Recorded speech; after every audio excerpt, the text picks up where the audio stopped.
wine drinking people. We're back with more of what I've had to drink yesterday, and throughout the course of the year we have some of the top minds in the wine industry stopping here at the Wine Watch. So if you're shopping here on any given day, man, you could run into, say, Anthony Bell, making wine for 30 years in Napa Valley. First started with Beaulieu Vineyards, and pretty much famous for his work with the Clone 6 varietal of Cabernet Sauvignon. And Anthony's become a good friend. We do a blending seminar with him almost every year. This year it's going to be in January. I believe it's on the 24th, but what incredibly what a great experience to blend with one of the great blenders in Napa Valley history. And Anthony brings 3 different clones of Cabernet Sauvignon, 6, 3, 3, 7, 7, and then some other varietals to pretty much show you how he makes his Napa Valley Clarets. And all these wines worthy of being, it's January 23rd, by the way, Wednesday, all these wines worthy of being on my shelf.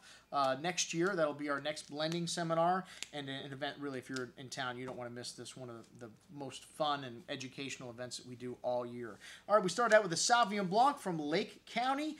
This is contracted fruit, has a nice lemon and fig kind of notes to the dried grass, and fresh and bright on the nose. Fresh and clean style of Sauvignon Blanc with a little white grapefruit savoriness on the finish. Really nice little wine for $14.75. All of Anthony's wines are an incredible value. The Bell Chardonnay 2010. Guava and pear-like fruit on the nose. Hints of lemon blossom and light minerally earthy notes there as well. A very clean style. A very elegant Chardonnay. Apple and pear fruit on the tongue. White floral perfume nuance. A hint of oak spice. Still very bright and focused. On the second day, I had this wine open for 2 days. We showed it our Chardonnay tasting. Developing really nicely here. A very good bottle of Chardonnay. Again, $23.25.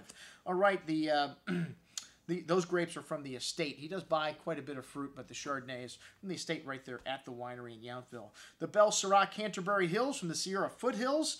80-90% purchased fruit. The vineyard on the winery has about 6 acres, so they do use a little bit of their own Syrah as well. Dark plum fruit here, black licorice spice, and toasty oak and dark cocoa.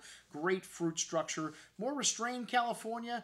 Very small vintage, 2008 for him. A lot of frost in the spring. Canterbury lost half of its fruit that year, but this wine's got pretty black plum and cherry fruit on the tongue. Silky smooth, a really elegant style of and stylish Syrah with good freshness on the finish. That black spice coming through. A nice structure here, an excellent bottle of Syrah, one of the better values for $23.25 on our shelf.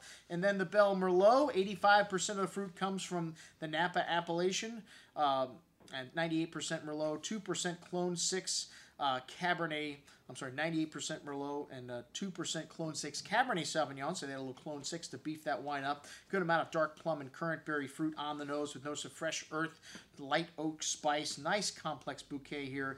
Plump and round on the tongue with dark plum, fruit, silky smooth tannins, and some fine herbs there. A classic Merlot with excellent freshness, $35.25. One of the better Merlots you'll find coming out of Napa today.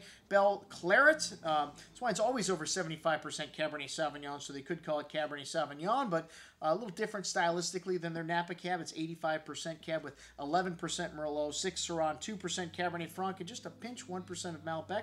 Good amount of fresh earth in this wine, though. Some fine herbs on the nose to complement that currant and black cherry fruit. Notes of cocoa, some mint, and tobacco spice there. Nice complexity, smooth and polished on the tongue. A good amount of ripe berry fruit and plum with silky smooth tannins, echoing that nuance from the nose through the finish. An excellent bottle of Claret.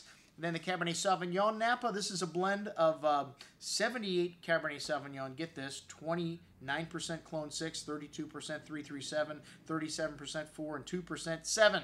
So you've got 4 different clones of Cabernet Sauvignon in there, 17% Merlot, 4 Malbec, 1 Petit Verdot, and you should see Anthony. He looks like a mad scientist when he does his blending routines here. We've got all these, graduated cylinders out and everything else. It is really fun, and this is the wine we're trying to make, the Napa Valley Cabernet, and it's ripe currant, black cherry fruit on the nose, notes of toasty oak spice, dark chocolate, tobacco spice, lead pencil, nice complexity here, a big and juicy style of Cabernet Sauvignon on the palate with lots of dark currant and berry fruit, cocoa spice, some dry tannin showing up on the finish, but hey, this is Cabernet Sauvignon, and this wine could age for 8 to 10 years easily in your cellar. 2009, an outstanding vintage. That's what we had to drink with Mr. Bell. I'm your host, Andrew Lampasoni, signing off for the Wine Watch, saying remember, always drink the good stuff first.